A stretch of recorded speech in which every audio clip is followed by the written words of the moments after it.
You're all set. All right, before I call this to order, I got to read a disclosure. Pursuant to Section 20 of Chapter 20 of the Acts of 2020, an act relative to extending certain COVID-19 measures adopted during the state of emergency, and the March 31st, 2025 extension granted by Chapter 22 of the Acts of 2022. This meeting for the town of Bridgewater will be fully remote and accessible to the public through remote participation to the greatest extent possible. No in-person attendance is permitted. Citizens who wish to tune in to the meeting may do so via Zoom, and also add a quorum of the town council may be in attendance. So I will call this July 1st meeting of the Rules and Procedures Committee to order. We can move right into public comment. If anybody from the public would like to speak, I know we have Pat in here.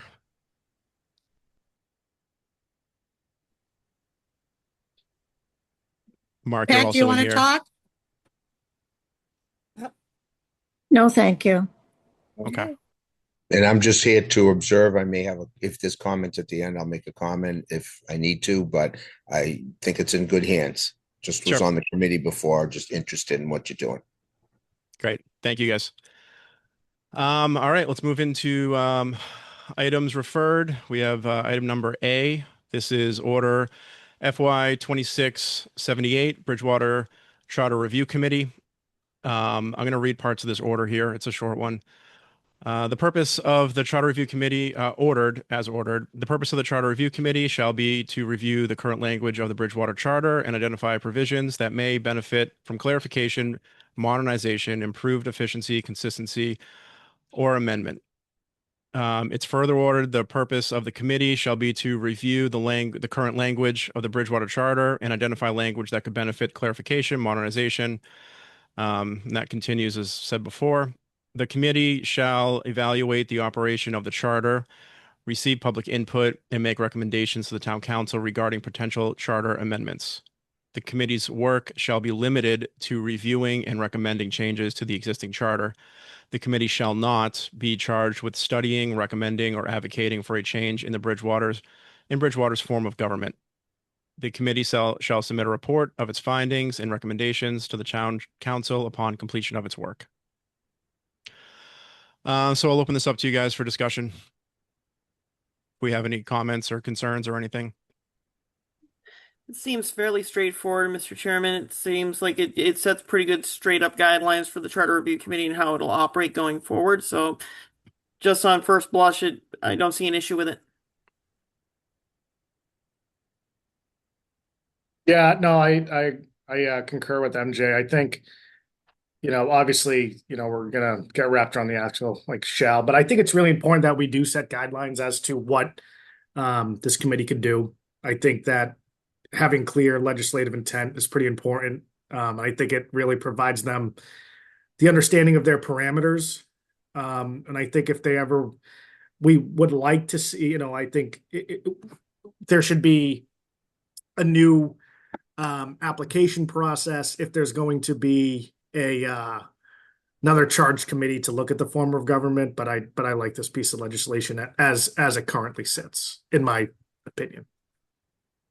So yeah, in my opinion, I agree with you guys. I think that this is setting a framework and keeping it focused on the charter itself and revisions to the charter. There's been some discussions by some residents and within the committee, which is kind of how this came about, as to whether this was an appropriate review of the town government, because technically the town government is within the charter, because that's our ruling document, or if this is focused on the charter, admin code, any of those kinds of things. So I agree, keeping the scope it currently has, really, it's currently kind of left up to the committee itself. But I think having some guardrails on there is a good thing. I'm open to more comments or concerns on this before we move forward. All right, hearing none. I'd accept the motion to recommend. Motion to recommend? Motion to recommend by Councilor Spagone. I have a second. Second.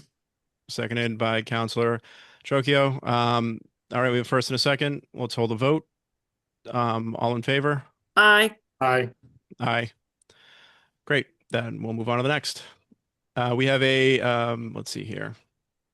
items referred. This is item B, proposed general ordinance, FY 2604. This is amendment to Chapter 3, Article 2, Section 1 of the Business and Ethics and Conduct section. This was introduced by myself. This is an order from last year. So I'll give some background on this before we kind of hold discussion. So the original intent of this was to edit this particular part of the admin code because it was dated. It was dated in a number of reasons. One was the process for even doing ethics training had changed. The way the town clerk receives that information has changed. And on top of that, there were department head changes and departments added in between the writing of this and the inception of this originally. So my goal with this was to align this with the current department heads. And there's a few included groups in here for the committees. And the reason behind those inclusions were any committees that may have be providing guidance on items that the town would be spending money on would be included in the ethics training. The ethics training is pretty short. I don't think it's a very long thing to have to go through. And it just provides the coverage and ensures that those members understand what's going on.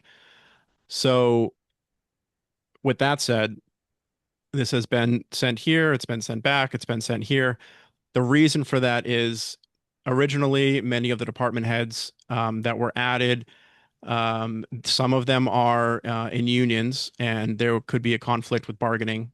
So it went through the town manager's office to ensure that those individuals weren't included.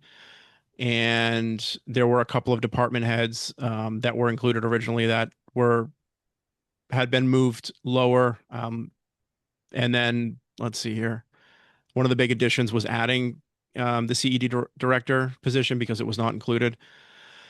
So the last time it was heard in rules and procedures, I had essentially rewritten and reworked the whole thing, and I provided the content was the same, but I tried to provide a clear, full amended version of this, and it was requested by another counselor that there was a line-by-line amended version instead.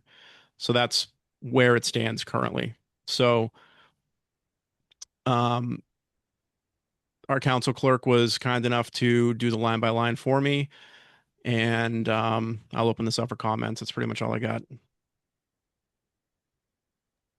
Well, first off, Sean, thank you for doing this work and working through this particular section of the law. I know that there have been some changes to the ethics reform standards since 2009. The training's changed.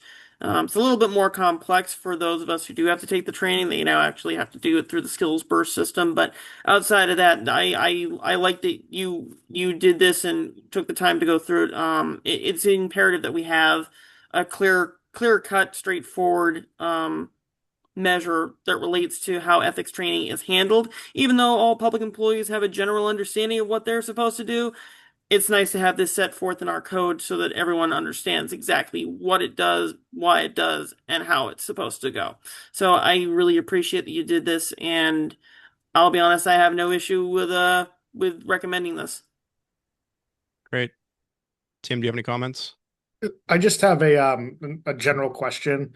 Is there a way, and I don't want to be the guy that like if it's functional as is, we don't need to make any changes. But is there a way that let's say, for example, a town employee is hired. Is there a way that we can require them to complete the ethics training through this legislation during their onboarding process?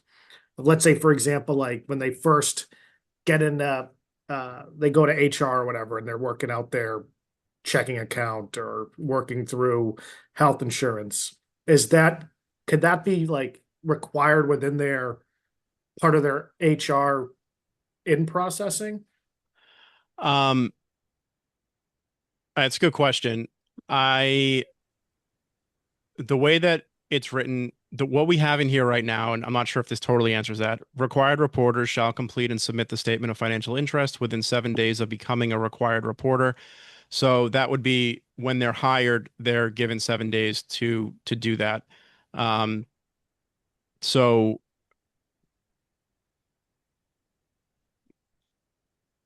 I don't know if you're, I'm just, yeah. So like, I think that would be something on the town side when it comes to employment requirements.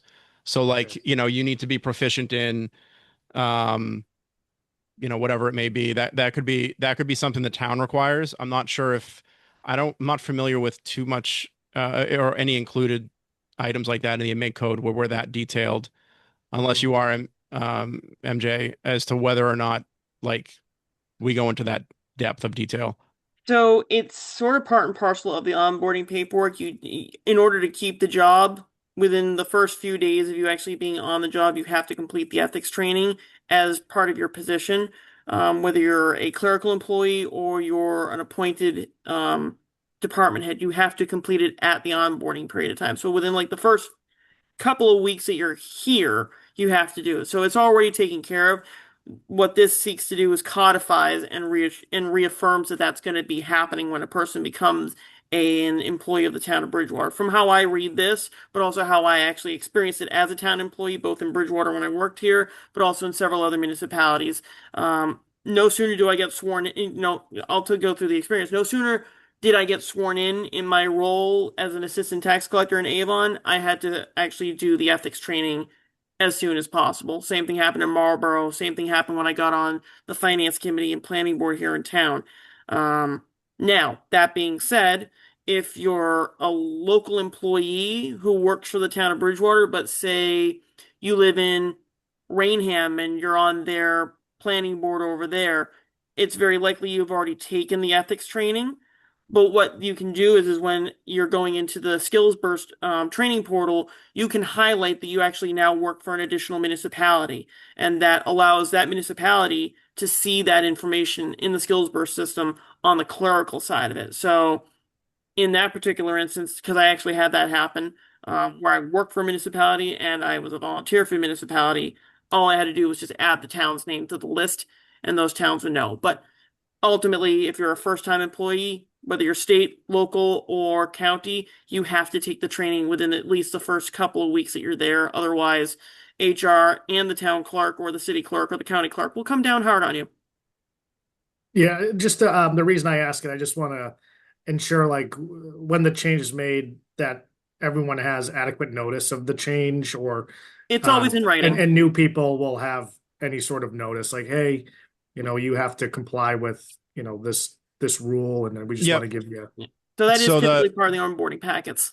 the town clerk is responsible for coordinating that with every new employee. And this has already been going on with the skill burst once they made the changeover. It just was never updated. So I don't know if that answers your question. Yeah, as Okay. long as there's like a single person that's kind of tracking It it. is the town clerk's responsibility for their job to ensure that those employees have completed it. So, and there should be a recorded noticing process of emails to say that that's been happening. Because I remember when I was on the Veterans Council, I had to do the ethics training for that, and then for my other job. So I'm pretty, for me, it's like I do get I've gotten the emails before, so I just want to make sure, if there's a change, people know about it. So. Okay. All right. Any other comments on this one? All right. I'd accept a motion to recommend. Motion to recommend? Motion made. Councilor Spagone. Any second? Second by Councilor Trocchio. All right. All in favor? Aye. Aye. Aye. All right. That passes. That's been recommended. And we have the last one here. Right? Nope, second to last. Yeah, you This have two is more. item C, proposed ordinance FY 2613. Adopt chapter 220, article 3, water supply capacity and development review. This is another one of mine. So we've had some changes with the water stuff. The reason why this was kept, to give some background, the reason why this was held within rules and procedure is there were some questions for the document as a whole. There were some things that we were looking to add to it. And on the town side, we were waiting for feedback, and then we I got some feedback from that on the town side. Ultimately, what ended up happening was, and I don't know exactly why, but the state had a problem with this when it comes to MBTA legislation.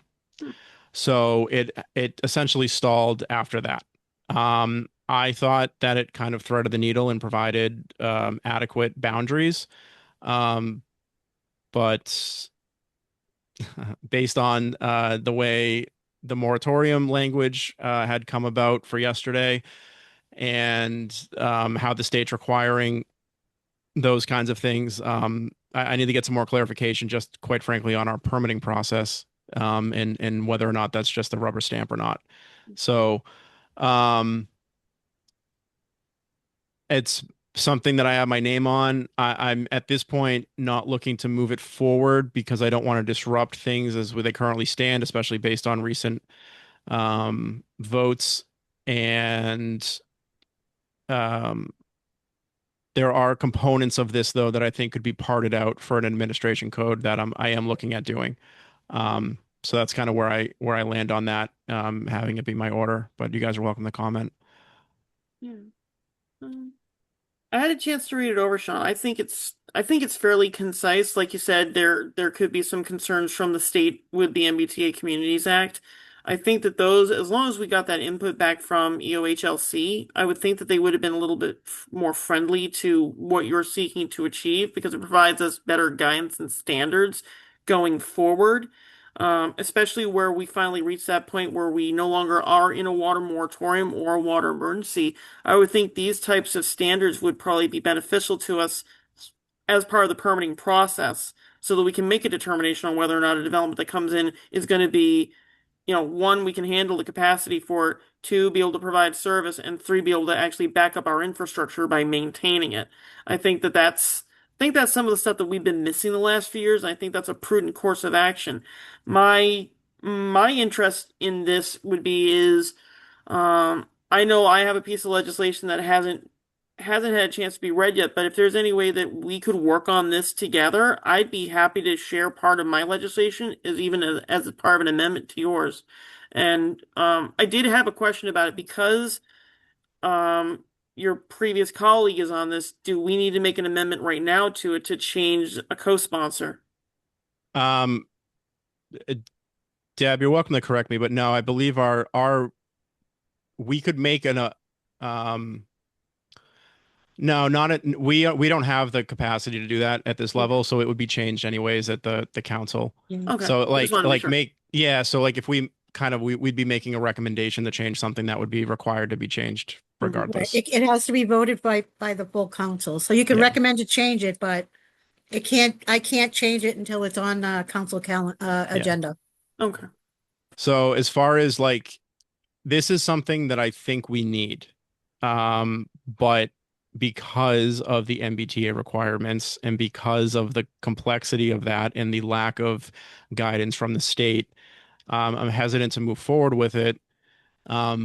If there are changes at a later date to MBTA and we gain some level of control over our own water supply, then I think we can, in my opinion, we continue trying to work with the town manager to put something codified so that it's not just an internal document for the town. And that's going to consist of, I do have something, yeah, that's going to consist of a few things. So some of the recommendations that we discussed at our previous meeting over this, but for some reason the state had an issue with this and it was going to be rolling the dice to implement it. Now, I guess my other question would be have you been allowed to speak with anybody at EOHLC or any of the other agencies that would oversee the MBTA Act? Just because I feel like I think it would be part and parcel of their work that they actually give us a little bit more input. I find it troubling that they're recalcitrant in trying to, help people craft legislation that we obviously don't want to go afoul of what laws are with the Commonwealth, obviously. So we want to make things that work within the confines of it. I find it a little concerning that, if they haven't been able to, they haven't been receptive to giving us input, I don't know what our avenue would be to help make that more fine-tuned. I would like to see this be fine-tuned, as you said. But I'm worried if you or the town manager reached out to the state and they haven't really been receptive, I'm wondering if we would have to put pressure on our state delegations to just try to move that forward. I mean, this seems like common sense. So I would Yeah. think that that's an easy win for everybody. So the town manager had spoken to them about this, and because we had different conversations over moratorium language and the emergency order from DEP and things like that. So I think that there's a larger issue here, and we are running up against this where we have an undefined level of autonomy as a town, and that might be something that we have a broader conversation about at some point. Yeah. Or we individually discuss that with each other and go from there.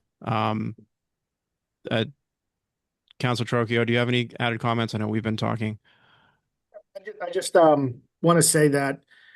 So, are you motioning to like table this for the time being and then bringing it back at a later date? Is that what we're currently doing with it?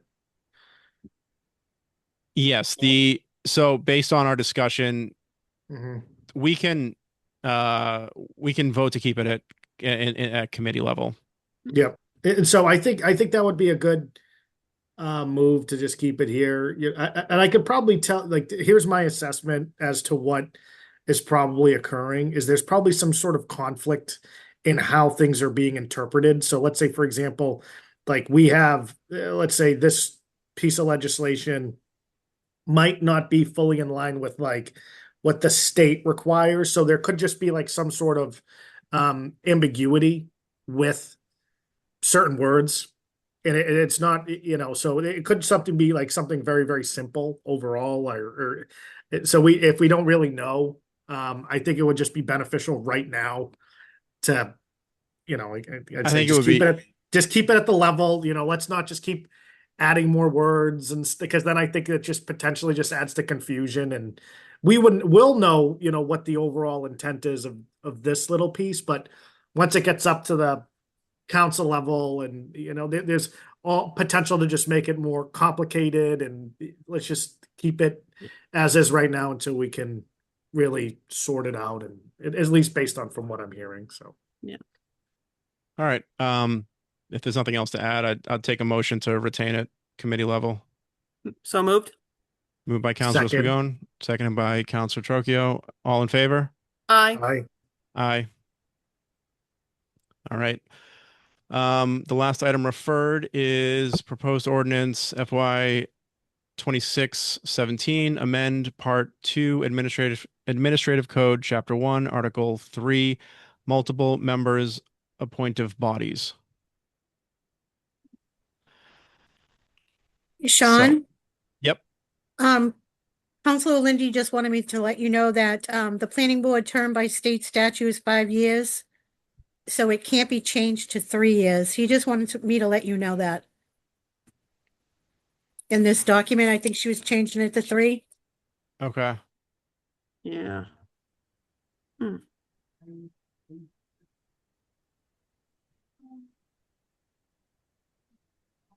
Can you, Deb, could you just repeat that for me? Mark said that let me just call up Is it in he the said chat? that Or do we the not have a planning chat? board term by Okay. state statute is 5 years. what is the exact statute? That I don't know. I'll try to look that up just quickly, actually. See if I can get it. Just so you can just be like, all right, well, here's what the state requires. Here's what we're trying to do. We don't want to be in conflict with what's required of how long these people are appointed for. Mass legislature.gov. All right. So, to give a summarized version of this, Can't get this to come up. I'm sorry, guys. it's all right. In provisions with the Bridgewater Home Rule Charter relative to amendments for the administrative code, like I said, Administrative Code, Part 2, Chapter 1, Article 3.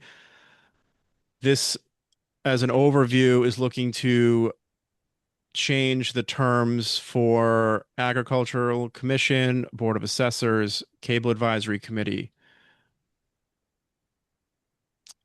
Disability Commission, Diversity, Equity, Inclusion, and Belonging Committee, Energy Committee, Finance Committee, Board of Health, Historical Commission, Housing Authority, Housing Partnership Committee, the Planning Board, and the Tree Committee, to all having 3-year terms.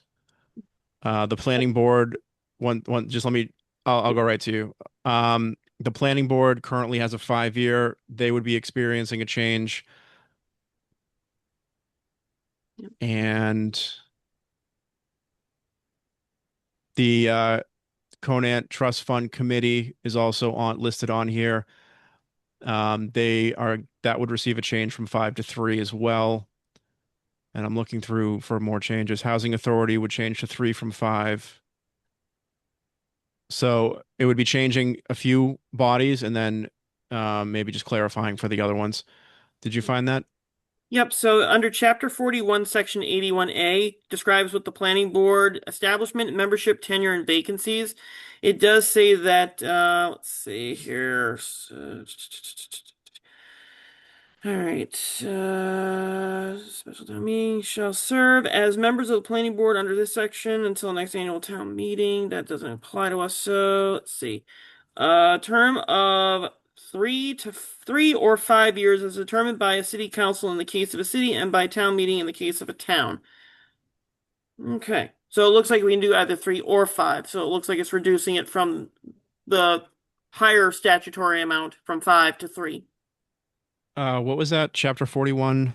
Chapter 41, Section 81A. You posted in the chat. Yeah, I could do that. Is it possible? What Do we know what's like driving this change? Like, what is the reason? I do not remember the discussion specifically around the driver outside of we changed the town manager to a maximum of 3 to be voted on by the town as a charter change. And then I believe this is just lining everybody up to be the same. And I'll read the explanation at the bottom that was provided by Councilor McGrath as well. All committees, commissions, and boards shall be for a 3-year term, with the exception of the Cultural Council. In Section 10, Cultural Council, it states members shall not be appointed to more than 2 consecutive terms in accordance with MGL Chapter 10, Section 58. Also, some committees, commissions, and boards did not state that the town manager appoints the members. So there was a clarification on language on who appoints these positions themselves. There's an exception carve out for the Cultural Council, and it looks like it's just to create a uniform time period. I think MJ, are you going to say something or? I was gonna mention one thing, but I'll let you finish your thought, Tim. I think so. We're just trying to bring everything aligned with the 3-year term with the town manager. Is that basically I know that with the time frame? It would be a consistent time frame for all of the boards. We had a recent change to the town manager, but this is to it. From my interpretation, I know Council McGrath isn't here, but it's to align them all to be the same length and service. The only apprehension I have to that is, I think that, like, let's say for example, if we're all kind of lined up, let's say for example, the town manager is appointed at 3 years, another council is appointed at 3, or another position's appointed at 3. I think it would be more so beneficial to maintain the appointment of a 5-year, just because there's a continuity piece to it. That's realistically the thing that I could think of is, let's say for example, we have a change in a town manager, at least there's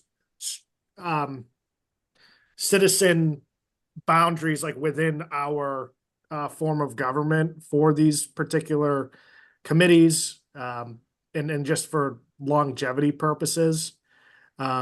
Just to carry over whatever knowledge they have about that particular subsection or subset is just my argument for it, or keeping it at 5.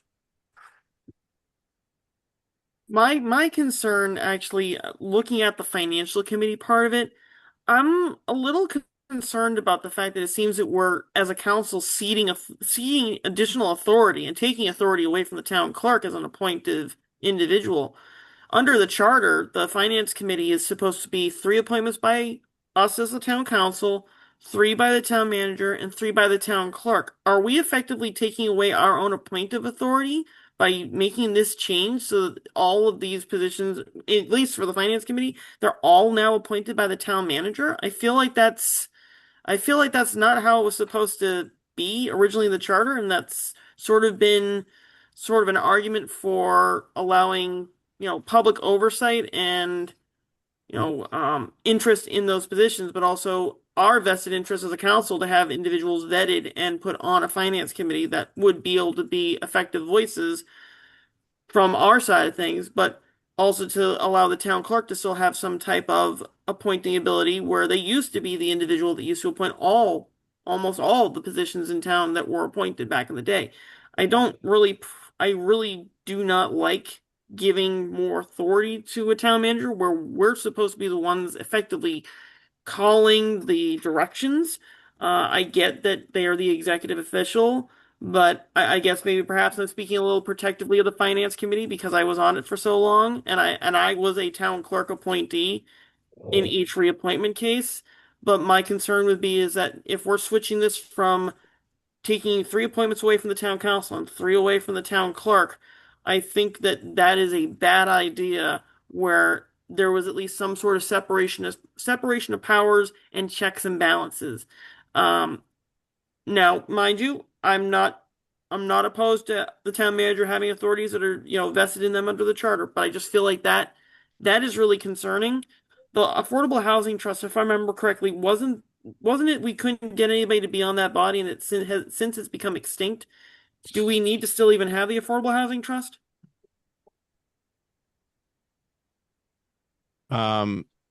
No, we just to be, I know it's our first meeting, so I just want to clarify as well. We do have the option to recommend with amendments as well. Okay. So if there's parts of this, I mean, we can do I'm accepting recommendations to make a motion, but as equal parts of this, you can motion other kinds of motions. So we are perfectly fine with sending this with recommended amendments back to the council. That's part of what we do. So yeah, housing authority, I believe we removed the housing authority from the seats for CPC. Sure. So I would have to double check on that. But so for finance committee, I agree with you. This may have just been a yep, Deb just confirmed. It was just the seat on the CPC. It's still in existence. It's just we removed that one seat. So for the finance committee, this may have just been kind of a clerical oversight here as to who's appointing it. But I don't disagree with you. I would say leaving that as is to be appointed by multiple bodies within the town for that is, I would agree with that. So that would be section 14. And then you highlighted housing authority, but does that answer your question, Councilor Spagone? Yes, for the finance committee, Okay. it does. I think it was the Affordable Housing Trust. The Housing Authority, that was okay, because that's actually 3 from the town and I think 2 from the Commonwealth. The Affordable Housing Trust is the one that had the seats removed from CPC because they couldn't get any members on the committee, and it effectively has been extinct for the last few years. Yep. Yep. You're saying it's a separate committee than what we're talking about here? Yes, it'd be the Affordable Okay. Housing Trust, I believe it is. Housing Authority, we're required by law to have one. No, you're correct. Okay. I would have to look through a previous order to see if we removed it.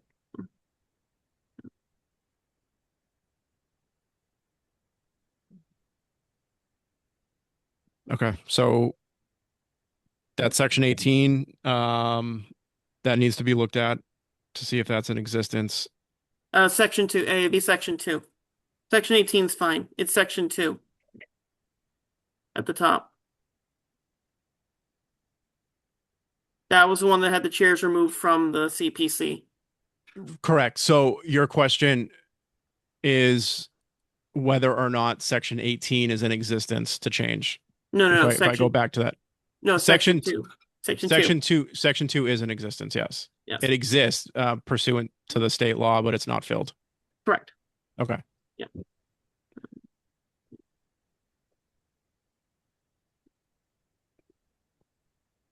Tim, do you have anything you'd like to add to this? I just want to make a note that I think I would like to see a, I'd like to hear more so a better explanation as to why this is before us to move from 3 to 5 years. Like, I think that the explanation is there, but I don't understand the need to change the appointments from 3 to 5 years to align with the town manager. I will stay with my initial argument that I think that it would be best served to maintain 5 year appointments through the residents just to stagger and have a continuity piece. I just want to clarify that's my interpretation. I don't want to speak for Councilor McGrath because I'm not 100% sure of her argument during this discussion, and I believe this was during one of our extended meetings. So I think it would. So you're welcome to use whatever you'd like in your opinion on it, but I wouldn't totally peg that specifically to that particular reason. I'm noting that that was a recent change, and there's different alignments on different boards. We could. Sorry, I kind of cut you off. Do you have anything else?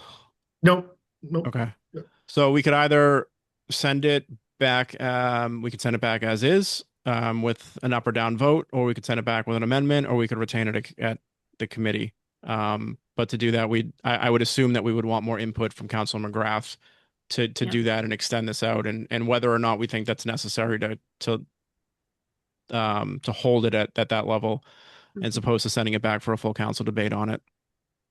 I agree with that. I would much rather us keep it here, have Counselor McGrath speak on it, because she could have a very, legitimate reason. I just kind of want to, I'm new to like, at least this piece of legislation. I just want to hear her kind of side as to why it's recommended. I'm in agreement on that. I would like to hear from Mary about, the particulars that went into this, what the genesis of it was, a little bit more background.